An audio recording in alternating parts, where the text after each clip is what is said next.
lóko wa lọ́ọ̀dẹ wa àìsàn burúkú ò ní ṣe wá o. A ò ní rí fìtínà tí a ò ní rí ìdààmú. Aláìpẹ́ náà ni ariwo gbalé òbí gba ẹnu ará àdúgbò látàrí Alhaji Hasan Táíwò Ogogo ọmọ kúlódò ní Ìgbórí. Ọmọ ikú tí mú apá ẹni kan ní Ogogo mórí sàdọ̀rọ̀. Ògo ẹyẹ wá bà bẹ́ẹ̀ ni wọn ò ní kú lọ́mọdé pẹ̀lú Ògo kúlódò ọ̀ ní kú lọ́mọdé o. Wàá dàgbà wàá dògbó. Wọ́n ní bàbá wọn ní kánsà pé stage 4 wọn ló wà. Àwọn ló sunkún, àwọn ló pariwo pé ẹ gbà wá. Àwọn ò tọrọ owó àtọrọ bára. Ṣùgbọ́n ta fẹ́ ni pé bàbá rẹ̀ ni bí ẹni àwọn èèyàn bí èèyàn wọ́n lè gba bàbá àwọn sílẹ̀ tí yóò fi bọ́ lọ́wọ́ èyí tó ń ṣe yìí. Àwọn adúpẹ́ o. Alára bẹ̀rẹ̀ sí ní jáde. Ajérò ń jáde. Wọ́n àti délé ọ̀rọ̀ gan ọmọ wàhálà. Àwọn jáde wọ́n gbàgbó. Wọ́n gbogbo ẹ̀ wọ́n làwọn lè tọ́jú ẹ̀. Bàbá tàbá sọ nípa wòlíì tí ó káràmásìkì à ń lo ewé à ń lo egbò. Bàbá kọ̀ǹfàmù ni o. Ẹ̀yin jáde ṣe káyọ̀ mọ̀ pé tó bá lọ́rọ̀ tiwa o nǹkan tó bá ṣe ọ látàrí ewé àti egbò yóò ṣe. Bàbá àwọn tó ń jáde yìí ṣáà tiẹ̀ lè gbà wọ́n gbọ́ ṣáà lè tẹ̀lé wọn.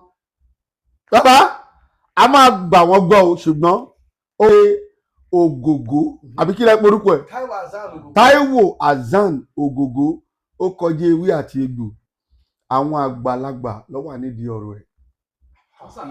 Eré bẹ́ẹ̀jì èjìbú arábọ̀tẹ́rú èjìbú elékerú ebè àṣẹrú abọ́tẹ́rú ọmọṣẹ́kú arábara jíbú arábẹ̀tẹ̀kú ará elémẹsẹ̀kú arábàdì jí elémẹsẹ̀rú ebẹ̀tẹ̀kú arábarú ọmọṣàrẹ̀. Bàbá ẹgbọ́ Olúwa wí pé ó kọjá ọ̀rọ̀ ewé àti egbò. Ọba sọ̀mìtì ewé kí wọ́n gbé egbò jáde kò ní ṣiṣẹ́ o. Ta ló ṣẹ̀? Kí wọ́n lọ bẹ̀ àwọn àgbàlagbà. Ta ló ṣẹ̀? Àwọn àgbàlagbà ló wà nídìí ọ̀rọ̀ kí lẹ porúkọ yìí Táíwò Hasan Ogogo ọmọ kúlódò. Àwọn àgbà ló wà ń bẹ̀. Ibi tọ́rọ̀ ẹ̀dẹ̀ ti jẹ jáde ọ̀rọ̀ obìnrin ló ti ṣẹlẹ̀. Kàkà kékú má jẹ sèse ni.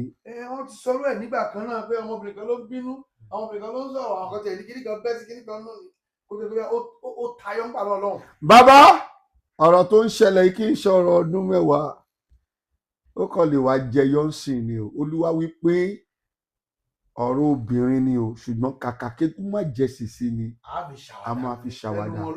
Ohun tó dẹ̀ le ni ibi tá a bá ti rí ọ̀rọ̀ kàkà kékú má jẹ sèse a máa fi ṣàwàdà. Ohun tó le ni àfi kí wọ́n sa eré ẹ̀ kí wọ́n ò bá sí eré rẹ̀ kí ohun tí a ò fẹ́ kó má padà ṣẹlẹ̀. Abẹ́rẹ́ kẹ̀ aláwọn àgbà ló wà nídìí ẹ̀.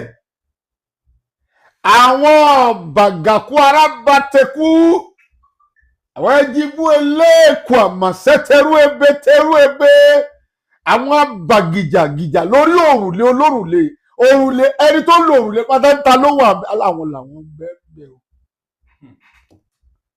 Ó lọ́rọ̀ Ogogo ẹni tẹ́ dárúkọ èyí Táíwò àbí kílẹ̀ àwọn àgbà ló wà nídìí ọ̀rọ̀ ẹ̀. Ṣé kí n má parọ́ fún yín? Gbogbo ibi tẹ́ ẹ bá ti ń wò wá ẹ jẹ́ ká jọ kún fún àdúrà. Wọ́n ti pín ẹran wọ́n ti pín gbogbo ẹ̀. Bàbá ṣé màmá parọ́ fún yín ni àfi ká gbàdúrà. Àdúrà náà làbáyọ. Ewé àti egbò máa ṣiṣẹ́ ṣùgbọ́n kọ́kọ́ lọ tètè lọ mójútó ọ̀rọ̀ àwọn àgbàlagbà láì jẹ́ pé wọ́n kọ́kọ́ mójútó ibi tó yẹ kí wọ́n mójútó. Ewé àti egbò máa fèlì ni ó dẹ̀ ṣe ń fèlì lọ́wọ́lọ́wọ́ báyìí. Gbogbo tí wọ́n gbé fún kò ṣiṣẹ́. Today it is on the what? 20 kílẹ̀ ni. Today it is on the 22 of August 2026. Ní dédé aago 9 alẹ́ ni mo ń sọ̀rọ̀ yìí. Olúwa wí pé gbogbo tí wọ́n ń gbé fún kò ṣiṣẹ́. Tó bá dàbí pé ó ṣiṣẹ́ lé ní tó bá ti dọ̀là ó tún máa nǹkan tó tún fẹ́ ṣe ó tún máa bẹ̀rẹ̀ sí rú. Bàbá ká ní ọ̀nà àbáyọ sọ̀rọ̀ Ògògó. Ọ̀nà àbáyọ sí ọ̀rọ̀ Ògògó tí wọn ò bá fẹ́ yẹ kó lọ wọ́n máa lọ tètè lọ sá eré ọ̀rọ̀ àwọn àgbàlagbà. Ẹ jẹ́ kí wọ́n sá eré àgbà o. Tètè ọba sá síwájú wọ́n sì máa padà bá àgbà. Ẹ Jésù olóòtú tọ́wọ́ ayé kiri tí wọ́n bá sá eré síwájú wọn bá àgbà bẹ́ẹ̀. Àwọn tọ́lọ́run fi lé ayé lé lọ́wọ́ nìyẹn. àwọn ìyá mi ọ̀pàkẹ́ ọ̀làkẹ́ alágógódé ajẹfun ajẹdù ọmọ àtúnjò òru ẹni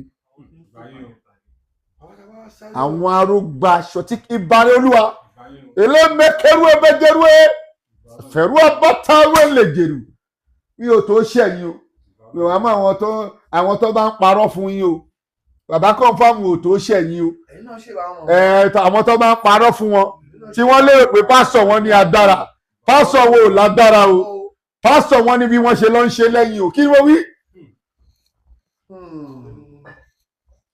àwọn mumi nínú ọpọlọ ọmọ aláìgbọràn àwọn ni mo ń sán pa. wọ́n á kàn sí bàbá kọ̀ǹfàmù lọ́yà bàbá àti sáré síwájú àti sá sẹ́yìn bàbá kọ̀ǹfàmù ẹ̀yìn náà tẹ̀lé bá kàn sáwọn àgbàlagbà tí wọ́n ṣọkùnrin pẹ̀lẹ́pẹ̀lẹ́ kó lè rí ilé ayé gbé sọ́kàn wà sá níbí. tí wọ́n bá sáré àgbà táwọn àgbà bá gbọ́ tó bá kí àwọn àgbà pẹ̀lẹ́ táwọn àgbà bá gbọ́ mo fi Ọlọ́run bú rẹ̀ ó máa lo ilé ayé ẹ̀ ẹlẹ́mìí gúngùn ní Ògògó náà kò yan kúrú wá sáyé. kò yan ẹ̀mí kúkúrú wá sáyé. mo tẹ̀lé mẹ́tàlá ní àwọn bí ibi mélòó ló lọ náà yá mẹ́sàn-án ló lọ. Ògògó tó wà nílẹ̀ yìí gan ẹlẹ́mìí gúngùn ni. ṣùgbọ́n ìjà obìnrin ni ó ń ṣẹlẹ̀ o àlàáfíà ni fún mi. tó nọ́mbà ẹ̀ka ọmọlọ́lẹ̀ wa bóyá bá tiẹ̀ rí àwọn ẹni ní èbí èèyàn tó ń gé èèyàn sati àyẹ̀mọ́pẹ́nu sati wọ́n lè fẹ́ pé bàbá kọ̀ǹfàmù JP bàbá ẹ̀mú nọ́mbà ẹ̀ka ọmọlọ́lẹ̀ wa. 08022040950 08022040950 wọ́n kì í pè mí èrò ti pọ̀ jù kọ́ọ̀lù mélòó mo fẹ́ gbé ohun tó nílò ni wípé ìwọ kọ sẹ́ndì workshop message sọ ìlà kọjá ẹ fún mi tí n bá débẹ̀ màá dá ẹ lóhùn má pè èrò pọ̀ ń bẹ̀ definitely I will answer you. God bless you.